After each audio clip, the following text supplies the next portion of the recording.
నమస్కారం రేషియా టీవీ వార్తలకు స్వాగతం. నా పేరు సుమలత. వార్తల్లో ముందుగా హెడ్లైన్స్.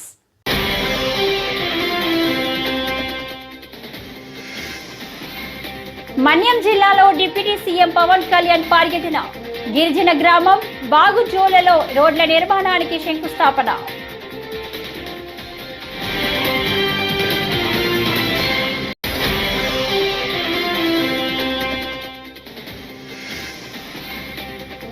అసెంబ్లీలో తీవ్ర గందరగోళం. సభాపతి వైపు పేపర్లు విసిరిన బారాస ఎమ్మెల్యేలు.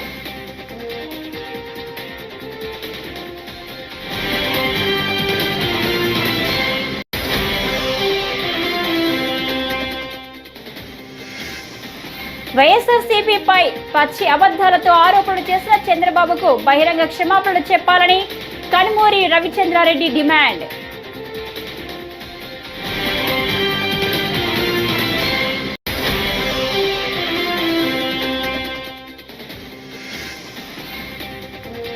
సభ్య సమాజం సిగ్గుపడేలా బారాస సభ్యులు వ్యవహరిస్తున్నారు. మంత్రి పొంగులేటి.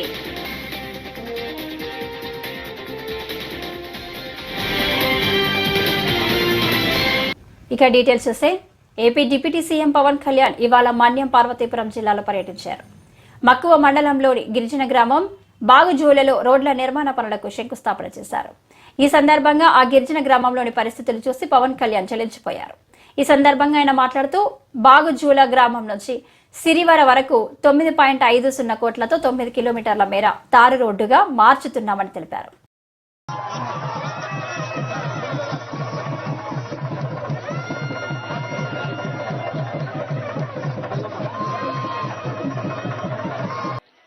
దాదాపు 70 సంవత్సరాల పైన ఈ రోడ్డుని మనం వేసుకోలేని పరిస్థితి.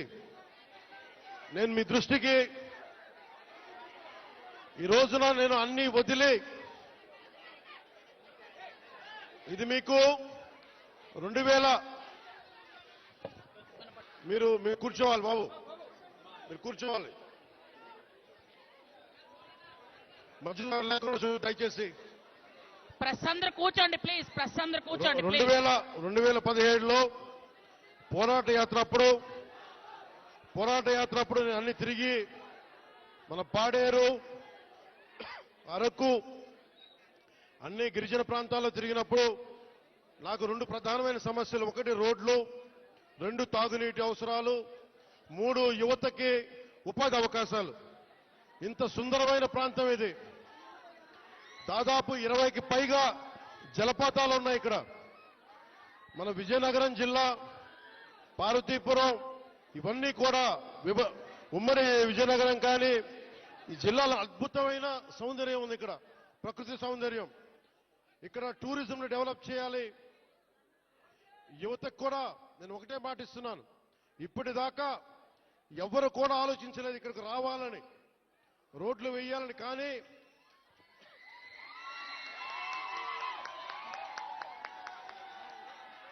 గౌరవ ముఖ్యమంత్రి శ్రీ నారా చంద్రబాబు గారి నాయకత్వంలో ఒకటే నేను కోరాను వారిని, 70 సంవత్సరాలుగా రోడ్లు లేవు ఇక్కడ. 70 సంవత్సరాలుగా రోడ్లు లేవు. బాలింతలు రోజు డోలీలో వచ్చే పరిస్థితి. తెలంగాణ శాసనసభలో తీవ్ర గందరగోళం నెలకొంది. ఫార్ములా ఈ రేసుపై ఏసీబీ కేసు నమోదు చేయడాన్ని నిరసిస్తూ బారాస ఎమ్మెల్యేలు చర్చకు పట్టుబడ్డారు. ఈ క్రమంలో అధికార విపక్ష సభ్యుల మధ్య వాగ్వాదం, తదితర పరిణామాలతో సభలో గందరగోళం ఏర్పడింది. స్పీకర్ పోడియం వైపు దూసుకెళ్లేందుకు బారాస సభ్యులు యత్నించారు. వారిని మార్షల్స్ అడ్డుకున్నారు. దీంతో పలువురు బారాస ఎమ్మెల్యేలు పేపర్లు చించి సభాపతి వైపు విసిరారు. ఇటువంటి కృష్ణయ్య గారు లాంటి వాళ్ళు కొన్ని వేల మంది బాధితులు ఈ చట్టం ద్వారా, నాటి చట్టం ద్వారా ప్రత్యక్షంగా నష్టం కలిగింది అని తమరికి ఈ వేదిక ద్వారా తెలియజేస్తున్నాను. అధ్యక్ష మనం చిన్నప్పుడు చదువుకున్నాం. ఒక పిట్ట కథ మీకు చెప్పాల్సిన అవసరం ఉంది అధ్యక్ష. 2 పిల్లులు రొట్టె కథ ఈ ధరణిలో ఉంది. ఏదైతే 2 పిల్లల మధ్య ఒక రెట్ట కథ గ్రామీణ ప్రాంతాల్లో కథలుగా చెప్పుకుంటారు అధ్యక్ష. ఆ కథ ఏంటంటే ఒక రొట్టె ముక్క, 2 రొట్టె ముక్కలు ఉంటాయి అధ్యక్ష. ఆ రొట్టె ముక్కలో ఒక పిల్లి ఆ సైజ్ ఎక్కువ ఉందని, ఇంకొక పిల్లి ఈ సైజ్ ఎక్కువ ఉందని కోతి పంచాయతీ చేస్తుంది అధ్యక్ష.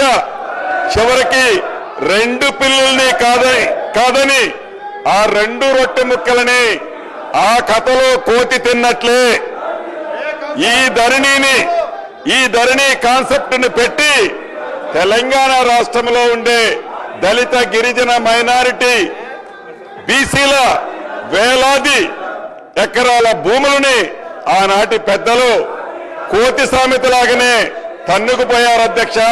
ఈ ధరణిని పెట్టి అదే రకంగా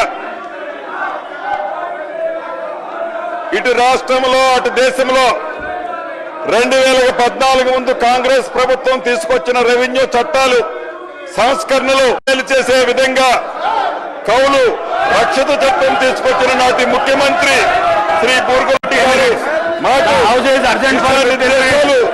అని ఇక్కడ చెప్పాలి. ఎల్లో మీడియా అండతో నిత్యం వైఎస్ఆర్సీపీపై పచ్చి అబద్దాలతో కూడిన ఆరోపణలు చేసిన పవన్ కళ్యాణ్ చంద్రబాబుకు బేషరతుగా బహిరంగ క్షమాపణలు చెప్పాలని వైఎస్ఆర్సీపీ రాష్ట్ర అధికార ప్రతినిధి ఏపీటీపీసీ మాజీ చైర్మన్ కనుమూరి రవిచంద్రారెడ్డి డిమాండ్ చేశారు. నాటి వైఎస్ఆర్సీపీ ప్రభుత్వంపై వదంతులు, అపోహలు సృష్టించేలా నిత్యం అసత్యాలను ప్రచారం చేయడం ద్వారానే టీడీపీ కూటమి అధికారంలోకి వచ్చిందని ఆయన దుయ్యబట్టారు. డిమాండ్ చేసే అవసరం వచ్చింది కాబట్టి ముఖ్యంగా వాళ్ళు చెప్పిన అబద్ధాలు ఏవైతే ఉన్నాయో వాటికి నిర్ద్వంద్వంగా ముఖ్యమంత్రిగా ఉన్న చంద్రబాబు నాయుడు గారు, డిప్యూటీ సీఎంగా ఉన్న పవన్ కళ్యాణ్ గారు ఇద్దరు కూడా ఆంధ్రప్రదేశ్ ప్రజానీకానికి, వైఎస్ఆర్సీపీ పార్టీకి క్షమాపణలు చెప్పాల్సిన అవసరం వచ్చింది.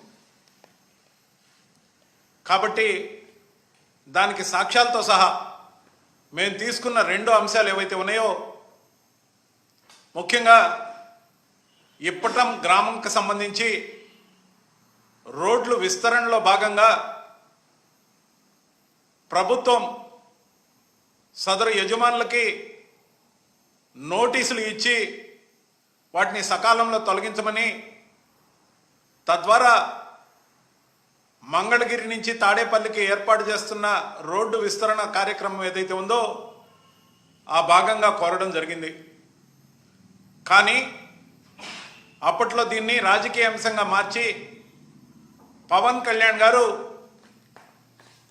నానా హడావిడి చేసి ఎయిర్పోర్ట్ నుంచి ర్యాలీగా వచ్చి ఇప్పటం గ్రామంలో బారాస సభ్యులు భూభారతి బిల్లును ఆమోదించకుండా అడ్డుకునే ప్రయత్నం చేస్తున్నారని తెలంగాణ రెవెన్యూ మంత్రి పొంగులేటి శ్రీనివాసరెడ్డి ఆరోపించారు. వారి తీరు సభ్య సమాజం సిగ్గుపడేలా ఉందని విమర్శించారు. శాసనసభలో భూభారతి బిల్లుపై చర్చ సందర్భంగా మంత్రి మాట్లాడారు. ఫార్ములా ఈ రేసు అంశంపై చర్చకు బారాస సభ్యులు పట్టుబడడంతో పాటు స్పీకర్ పోడియం వైపు దూసుకెళ్లేందుకు యత్నించిన విషయం తెలిసిందే. ఈ క్రమంలో వారి ఆందోళన మధ్యే భూభారతి బిల్లుపై పొంగులేటి తన ప్రసంగాన్ని కొనసాగించారు. సభలో గూండాగిరి, దౌర్జన్యం, రౌడీయిజం లేకుండా స్పీకర్ చర్యలు చేపట్టాలని కోరారు. బిల్లు చాలా ఇంపార్టెంట్ బిల్. ఇది ధరణికి సంబంధించి భూభారతి చేంజ్ చేసే బిల్లు. ఇది రాష్ట్ర ప్రజలకు, రాష్ట్ర రైతులకు, మీరు కూడా రైతులే కదా, నేను కూడా రైతునే కదా, మన గురించి పెట్టిన బిల్లును ఈ విధంగా మీరు ఒక వ్యక్తి గురించి ఈ విధంగా చేసుడు మంచిది కాదు. ఇది నేను పిలుస్తా, నా స్పీకర్ ఛాంబర్ పిలుస్తా అని చెప్పినా నేను మీకు, అయినా మీరు వినడం లేదంటే మీరు కావాలనే సభ సమయాన్ని వృధా చేస్తున్నారు. ప్రజలకు తీరని అన్యాయం చేసే దిశగా మీరు ప్రయత్నం చేస్తున్నారు. దయచేసి మీరు కూర్చోండి. ఈ బిల్లు పాస్ అయిన తర్వాత నేను పిలుస్తా, నా స్పీకర్ ఛాంబర్ పిలుస్తాం, మాట్లాడదాము, మాట్లాడి చేద్దాం. ప్లీజ్ మంత్రి గారు. అధ్యక్ష,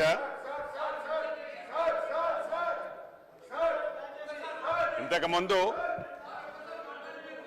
ఏదైతే సభలో జరిగిందో చాలా బాధాకరం, దురదృష్టకరం అధ్యక్ష.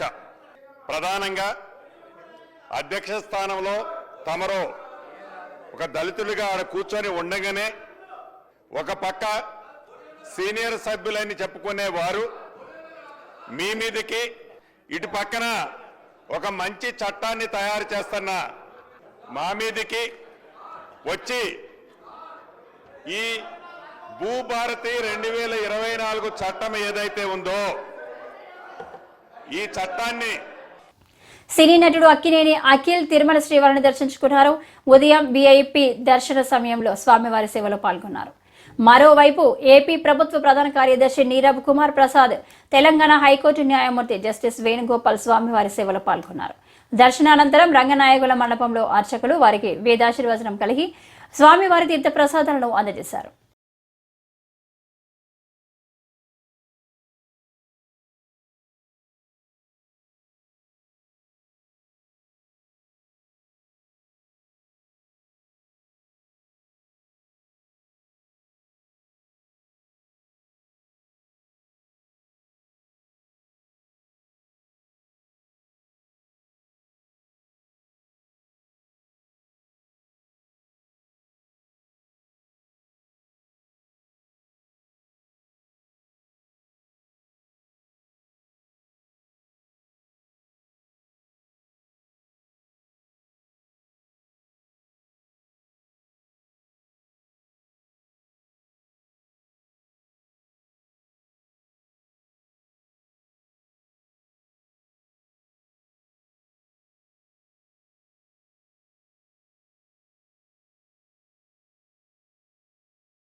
హైకోర్టు ద్వారా ఎంపికైన గుంటూరు, ప్రకాశం జిల్లాలకు చెందిన న్యాయమూర్తులకు 40 గంటల శిక్షణ తరగతులు కొనసాగుతున్నాయి. గుంటూరు జిల్లా కోర్టు వేదికగా జరుగుతున్న ఈ తరగతులు గురువారంతో 4వ రోజుకు చేరాయి. Supreme court mediation and cancellation project committee సభ్యులు సత్య, రత్నధార పాల్గొని తరగతులు నిర్వహించారు. ఇందులో భాగంగా కమిటీ సభ్యులతో పాటు గుంటూరు డిఎల్ఎస్ఏ కార్యదర్శి లీలావతి మాట్లాడారు. ఒక చాలా మంచి ప్రాసెస్, కేసెస్ ఉన్నాయి కదా కోర్టులో, అదంతా సెటిల్ అయ్యడానికి ఇది చాలా సులువైన ప్రాసెస్. ఇప్పుడు కోర్ట్స్ పంపిస్తారు కేసెస్ మీడియేషన్కి. ఎట్లా పంపిస్తారంటే సెక్షన్ 89 అని ఉంది మా సివిల్ ప్రొసీజర్ కోడ్లో. ఆ సివిల్ ప్రొసీజర్ కోడ్లో డైరెక్షన్ ఇచ్చారు. ఏ కోర్సెస్ చాలా సంవత్సరాలుగా ఉన్నాయి కోర్టులో, ఏ కోర్సెస్ జడ్జి తోచుతుందో అక్కడ సెటిల్ అవుతుంది మీడియేషన్కు, ఈ మధ్యర్థంకి పంపిస్తారు. మీడియేషన్ అంటే మధ్యర్థం. సో ఈ మధ్యర్థంలో ఏం జరుగుతుందంటే ఇది ఒక ప్రాసెస్ వచ్చి రెండు పార్టీలు మటుకు వచ్చి కూర్చొని వాళ్ళ ప్రాబ్లం వాళ్ళు సులువుగా తీర్పెట్టుకుంటారు. ఎట్లా తీర్పెట్టుకుంటారంటే వాళ్ళకొచ్చి వాళ్ళ వకీళ్ళు వచ్చి హెల్ప్ చేస్తారు. అండ్ మీడియేటర్ అని ఒకరు ఉంటారు, ఆయన వకీల్ కాదు, ఆయన జడ్జ్ కాదు, ఆయన కూర్చొని ఒక నెగోషియేటర్ లాగా హెల్ప్ చేస్తారు. అరకు నుండి కేరళకు బొలెరో వాహనంలో గంజాయి తరలిస్తున్న 2 నిందితులను శృంగవరపుకోట పోలీసులు అరెస్టు చేసినట్లు జిల్లా ఎస్పీ వకుల్ జిందాల్ తెలిపారు. శుక్రవారం జిల్లా పోలీస్ కార్యాలయంలో మీడియాతో మాట్లాడుతూ బొలెరో వాహనంలో తరలిస్తున్న 117 కేజీల గంజాయి, 2 ఫోన్లు, 10,310 రూపాయల నగదు స్వాధీనం చేసుకున్నామన్నారు. పట్టుకున్న గంజాయి విలువ 5,80,000 రూపాయలు ఉంటుందన్నారు. గంజాయి రవాణా చేసిన, అమ్మిన కఠిన చర్యలు ఉంటాయన్నారు.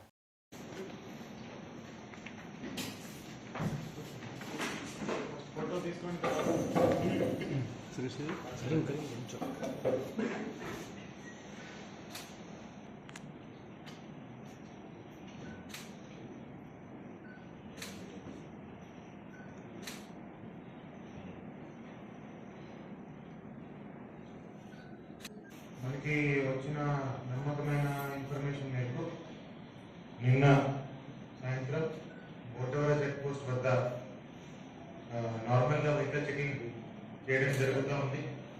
మనకి వచ్చిన క్రెడిబుల్ ఇన్ఫర్మేషన్ మేరకు నిన్న ఒక బొలెరో మెక్సీ ట్రక్లో చెక్ చేస్తే దాంట్లో ఈ బ్యాక్ సైడ్ ఏదైతే ఫ్లోర్ ఉంటుందో ఆ ఫ్లోర్ను మోడిఫై చేసి దాని కింద గాంజా దాచిపెట్టి తీసుకెళ్తున్నారు. సో వెహికల్ చెకింగ్ చేసుకుంటే అక్కడ ఈ 117 kgs గాంజా ఆ బొలెరో మ్యాక్సీ ట్రక్ లో పట్టుకోవడం జరిగింది.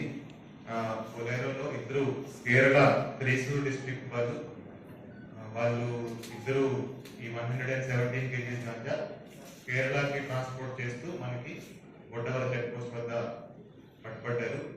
వాళ్ళు ఈ గాంజా తీసుకెళ్ళడానికి అరకుకి రావడం జరిగింది. అరకు నుంచి ఒక అతను ఒడిశా అతను వాళ్ళకి ఒడిశా సైడ్కి తీసుకెళ్ళి అక్కడ ఒక గ్రామంలో గాంజా ఇప్పించి ఆ గాంజాయి బొలెరో మ్యాక్సీ ట్రక్లో లోడ్ చేసి వాళ్ళు ట్రాన్స్పోర్ట్ చేస్తుంటే మనం పట్టుకున్నాము.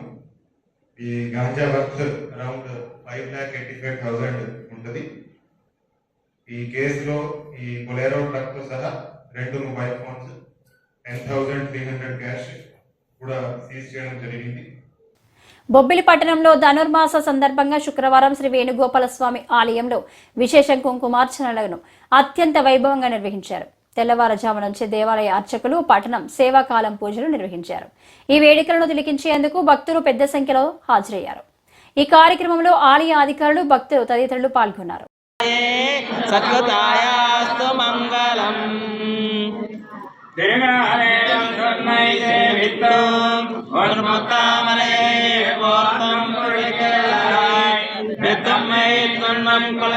பிறந்தோ நீ குத்தேவலங்களை கொல்லாமல் போகாது இத்தை பறை கொள்வான் கோவிந்தா இத்தைக்கும் நேலேலோ பிறவிக்கும் முந்தொன்னோடுத்தே மோயாவோ முனக்கே நாமா செய்வோம் மாத்தேனம் காமங்கள் மாத்தேலோ ரம்பாவாய் திருநாளே வந்துன்னை சேவித்தோம் உன் கொத்தாமரையே போத்தம் பொருள் கேளாய் தம்மே தொன்னன் குலத்தினல் பிறந்தோம் நீ குத்தேவலங்களை கொள்ளாமல் போகாது இத்தை பறை கொள்வான் அன்றுகான் கோவிந்தா இத்தைக்கும் நேலேலோ பிறவிக்கும் உந்தொன்னோடுத்தே மோயாவோ முனக்கே நாமால் செய்வோம் மத்தனம் காமங்கள் மாத்தேலோ ரம்பாவாய் கடல் கடந்த மாதவனை கேசவனை நீங்கள் திருமணத்து சேரார் சிறங்கி அங்கப்பறை கொண்ட வார்த்தை அணி புதுவை பயங்கர மரல் தண்டரையரல் கட்டபிராம் கோதை சொன்ன சங்கத்தமிழை மாலை முப்படம் தப்பாமே இங்கு பரசரப்பாரேரன்ற மார்வரை தோல் சங்கம் திருமகத்து ஜலவர திருமாலா எங்கம் திருவரல் வித்து பெருமகர் அம்பாவாய் கடல் கடைந்த மாதவனை கேசவனை திங்கள் திருமகத்து அங்கப்பறை கொண்ட வார்த்தை அணி புதுவை பங்கிரமரல் கண்டரையல் பட்டவிராம் கோதை சொன்ன ఇంధనం పొదుపు చేయడం ద్వారా భావితరాలకు మంచి భవిష్యత్తు ఇవ్వవచ్చని జిల్లా కలెక్టర్ షణ్మోహన్ సగిలి అన్నారు.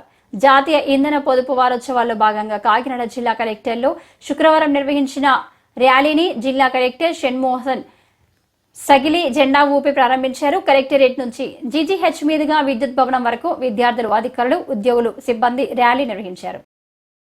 కాకినాడ జిల్లాలో రాష్ట్ర వ్యాప్తంగా చేస్తున్నారు. దాంట్లో భాగంగా కాకినాడ జిల్లాలో విద్యుత్ సంబంధించిన పొదుపు, తర్వాత రినవబుల్ ఎనర్జీ అంటే సౌర విద్యుత్ వాడడానికి ప్రోత్సహించే విధంగా గవర్నమెంట్ ఆఫ్ ఇండియా ఆధ్వర్యంలో కొన్ని ప్రోగ్రామ్స్ చేయడం జరుగుతుంది. అందులో భాగంగా కాకినాడ వైపు నుంచి కూడా మనం ఒక 3 ముఖ్యమైన ప్రోగ్రామ్స్ నుంచి లాస్ట్ వారంలో రకరకాల కాంపిటీషన్స్ పెట్టడం పిల్లలకి, తర్వాత ఈ అవేర్నెస్ క్యాంపెయిన్స్ అంటే రకరకాల గవర్నమెంట్ ఆఫీసెస్లో క్యాంపెయిన్ లాంటివి చేయడం జరిగింది. దాంట్లో ముఖ్యంగా ఒకటి స్టార్ అప్లయన్సెస్ అంటే ఎక్కువ విద్యుత్ వాడకుండా తక్కువ బిల్ వచ్చేటట్లు స్టార్ అనే రేటింగ్తో కొన్ని అప్లయన్సెస్ వస్తాయి. సో అవి మాత్రమే వాడాలని చెప్పి దాన్ని ప్రమోట్ చేయడం, దాన్ని అందరికీ తెలియజేసేటట్లు క్యాంపెయిన్ చేయడం అదొకటి. రెండోది ఆల్రెడీ ఉన్న అప్లయన్సెస్లో ఫర్ ఎగ్జాంపుల్ ఇంట్లో ఫ్రిడ్జ్ ఉండొచ్చు, లేదా ఏసీ ఉండొచ్చు, ఎలా తక్కువ వినియోగించుకోవాలి, తక్కువ వినియోగం ఎలా విద్యుత్ ఎలా వినియోగం అవుతుందని దాని గురించి కొంత అవేర్నెస్ చేయడం. మూడవది అతి ముఖ్యమైనది పిఎం సూర్యఘర్ అని చెప్పి ప్రధానమంత్రి సూర్యఘర్ అని చెప్పి ప్రోగ్రామ్ లాంచ్ చేయడం జరిగింది. భాగంగా ఈ పిఎం సూర్యఘర్లో భాగంగా ప్రతి ఇంటి పైన, ప్రతి ఇంటి కప్పు పైన, ఆఫీసుల పైన solar panels, roof top solar panels పెట్టడానికి గవర్నమెంట్ వైపు నుంచి కొంత రాయితీ ఇవ్వడం జరుగుతుంది. సో దానికి సంబంధించిన డీటెయిల్స్ అంటే 1 కిలోవాట్ అంటే జనరల్లీ 1 కిలోవాట్ రావాలంటే 10 స్క్వేర్. అద్దంకి కొరిషపాడు మండలం మేదనమెట్ల గ్రామంలో గురువారం ప్రజా సంఘాల ఆధ్వర్యంలో భారత రాజ్యాంగ నిర్మాత డాక్టర్ బిఆర్ అంబేద్కర్ పై పార్లమెంట్లో కేంద్ర హోంమంత్రి అమిత్ షా చేసిన వ్యాఖ్యలకు నిరసన కార్యక్రమం చేపట్టారు. ఈ కార్యక్రమంలో రాష్ట్ర ముస్లిం సంక్షేమ సంఘం జిల్లా కార్యదర్శి సర్దార్ ఖాన్ పాల్గొని మాట్లాడారు. రాజ్యాంగ సవరణపై అమిత్ షా అంబేద్కర్ ను కించపరిచేలా మాట్లాడడం తగదని అన్నారు. 29 భాషలు మాట్లాడుతున్నాం. కారణం ఏంటంటే అప్పుడు ఉన్న మన అంబేద్కర్ గారు రాజ్యాంగంలో రాశారు, మన భారతదేశంలో చైనాలో 100 కోట్ల మంది ఒకే భాష మాట్లాడితే మన 140 కోట్ల మంది 28 భాషలు మాట్లాడతాం. కాబట్టి అందరికీ సమానత్వం కావాలి అంటే భారత రాజ్యాంగం ఒక సృష్టి విధి విధానాలు కావాలని చెప్పి ఆ రోజు అంబేద్కర్ గారు రాజ్యాంగాన్ని రాశారు. ఇప్పటి వరకు 78 సంవత్సరాలు మనం ఆ రాజ్యాంగంలో ఎంతో మంది లబ్ధి పొందాము, ఎంతో సస్యశ్యామలుగా ఉంటున్నాం. కారణం ఏంటంటే ఆ రోజు బాబాసాహెబ్ గారి అంబేద్కర్ గారి యొక్క విధి విధానాలు, ఆ రోజు ఆయన యొక్క ముందు చూపు. కారణం ఏంటంటే ఇప్పుడు నిన్న మన అమిత్ షా దేశ హోంమంత్రి హోంమంత్రి గురించి అంటే ప్రజాస్వామ్యం అసలు ఎలా వచ్చిందనేది ఒక్క నిమిషంలో నేను చెప్తాను. దయచేసి నరేంద్ర మోడీ గారి హోంమంత్రి అమిత్ షా గారిని వినాలి. ఆ రోజు భారత రాజ్యాంగంలో రాజ్యాంగం పొందుపరిచిన వల్ల మీరు దేశానికి ఎంపీగా అయ్యారు. ఎంపీగా అయ్యబట్టి ఇవాళ ఒకరు వచ్చేసి దేశానికి ప్రధాని అయ్యారు, ఒకరు దేశానికి వచ్చి హోంమంత్రి అయ్యారు. ఇవాళ మీరు హోంమంత్రి అయ్యాము, దేశానికి ప్రధాని అయ్యామని చెప్పేసి రాజ్యాంగాన్ని మారుస్తాము, అందరినీ కూలీ చేస్తామంటే చూస్తూ ఊరుకోని చెప్పేసి ఖబర్దార్ నరేంద్ర మోడీ, ఖబర్దార్ అమిత్ షా అని చెప్పేసి ప్రజా సంఘాల తరఫున ఏక కంఠంతో మాట్లాడుతున్నాం. కారణం ఏంటంటే మీరు ఇవాళ దేశానికి పరిపాలిస్తున్నారు అంటే ఆ రోజు అంబేద్కర్ గారి యొక్క ముందు చూపు, ఆ రోజే కనుక రాజుల పరిపాలన అని చెప్పేసినట్టయితే ఇప్పటి వరకు రాజులు వాళ్ళ కుమారులు అయ్యేవాళ్ళు, మీరు ఎక్కడ ఉండేవాళ్ళు అని చెప్పేసి గ్రహించాలని నేను ఈ విధంగా కోరుతున్నాను. భారత communist party CPI Eluru area సమితి ఆధ్వర్యంలో ఏలూరు పాత బస్టాండ్ అంబేద్కర్ విగ్రహం వద్ద శుక్రవారం నిరసన కార్యక్రమం నిర్వహించారు. అంబేద్కర్ ఆశయాలను సాధిస్తామని, అమిత్ షా రాజీనామా చేయాలని, అంబేద్కర్ పై అనుచిత వ్యాఖ్యలు చేసిన అమిత్ షా క్షమాపణలు చెప్పాలని నినాదాలు చేశారు. ఈ కార్యక్రమంలో ఏలూరు కార్యదర్శి ఉప్పులూరి హేమశంకర్ పాల్గొన్నారు. క్షమాపణలు చెప్పాలి, అంబేద్కర్ పై అనుచిత వ్యాఖ్యలు చేసిన అమిత్ షా రాజీనామా చేయాలి, హోంమంత్రి పదవికి అమిత్ షా రాజీనామా చేయాలి, హోంమంత్రి పదవికి Amit Shah. Down down BJP, down down BJP, down down BJP, down down Amit Shah, down down Amit Shah. జై హో అంబేద్కర్, జై హో అంబేద్కర్. సాధిస్తాం అంబేద్కర్ ఆశయాలను, సాధిస్తాం అంబేద్కర్ ఆశయాలను, సాధిస్తాం అంబేద్కర్ ఆశయాలను. క్షమాపణలు చెప్పాలి, అంబేద్కర్ పై అనుచిత వ్యాఖ్యలు చేసిన అమిత్ షా క్షమాపణలు చెప్పాలి, అనుచిత వ్యాఖ్యలు చేసిన అంబేద్కర్ పై అమిత్ షా క్షమాపణలు చెప్పాలి, అంబేద్కర్ పై అనుచిత వ్యాఖ్యలు చేసిన అమిత్ షా. జై హో అంబేద్కర్, జై హో అంబేద్కర్. ఉప్పులూరి హేమశంకర్, భారత communist party CPI Eluru area సమితి కార్యదర్శి. రాజ్యసభలో 2 రోజుల క్రితం అంబేద్కర్ గారిపై అనుచిత వ్యాఖ్యలు చేస్తూ అమిత్ షా అంబేద్కర్ గారిని అవమానించడాన్ని భారత కమ్యూనిస్ట్ పార్టీ సిపిఐ చాలా తీవ్రంగా ఖండిస్తా ఉంది. అంబేద్కర్ పై చేసినటువంటి అనుచిత వ్యాఖ్యలకు అమిత్ షా బేషరతుగా ఈ దేశ ప్రజలకు క్షమాపణ చెప్పాలని డిమాండ్ చేస్తా ఉన్నాం. తక్షణమే ఆయన హోంమంత్రి పదవికి రాజీనామా చేయాలని డిమాండ్ చేస్తా ఉన్నాం. ఇటువంటి రాష్ట్రంలో 1.20 లక్షల దొంగ పెన్షన్లు దారులున్నారని ఏపీ స్పీకర్ అయ్యన్న పాత్రుడు సంచలన వ్యాఖ్యలు చేశారు. గురువారం ఆయన విశాఖలో ఓ కార్యక్రమంలో పాల్గొన్న ఆయన మీడియాతో మాట్లాడారు. దొంగ పెన్షన్దారులతో ఏడాదికి 1,440 కోట్లు, 5 ఏళ్లకు 7,200 కోట్ల నష్టం వాటిల్లుతుందని చంద్రబాబుకు చెప్పా. ఎవరేమనుకున్నా లెక్క చేయనని స్పీకర్ అయ్యన్న పాత్రుడు సంచలన వ్యాఖ్యలు.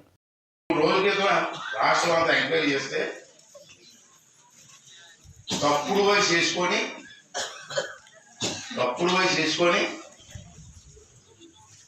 3,20,000 మందికి దొంగ పెన్షన్ తీసుకుంటారు. తప్పు కదండి. 3,20,000 మంది రాష్ట్రంలో దొంగ పెన్షన్ తీసుకుంటున్నారు. రిపోర్ట్ ఇది. దీనికి ఎంత ఖర్చు అవుతుంది మీకు ఎవరైనా తెలుసా? పెద్ద కప్పులు చెప్తారు అందరూ, కానీ మీ నాయకుడికి ఎవరైనా తెలుసా? 3,20,000 ఇంటూ 4,000 వేయండి, నెలకి ఎంత అవుతుంది?